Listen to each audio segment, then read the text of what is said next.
Falsely accused of a crime, a humble monk found himself behind the cold, unforgiving walls of a prison.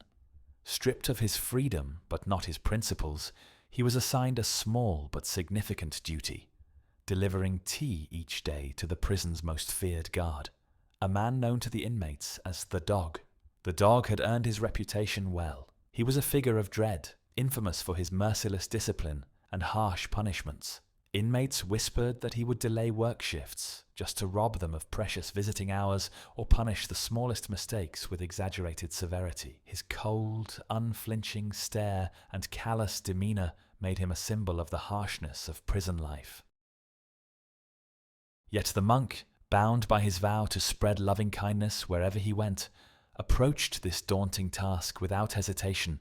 He prepared the Dog's tea each morning with care, selecting the freshest leaves, adding a small, thoughtful snack, and pouring each cup with the quiet reverence he had learned in his years of meditation. When he handed the cup to the Dog, he did so with a gentle bow and a sincere heart, as if serving a fellow monk in the quiet halls of his distant monastery. At first, his efforts seemed pointless.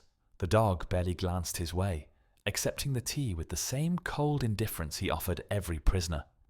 To him, the inmates were little more than shadows, faceless, forgotten souls passing through the grey corridors of his daily rounds. Other prisoners scoffed at the monk's persistence.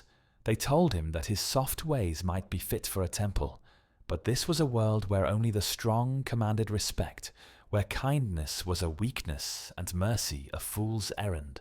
Still, the monk remained undeterred, pouring his compassion into each simple cup of tea, day after day, week after week. Months passed, and the daily ritual continued without apparent change. The Dog's stony demeanor held fast, and the monk's quiet acts of kindness went seemingly unnoticed. But the monk's spirit was not bound to outcomes or recognition.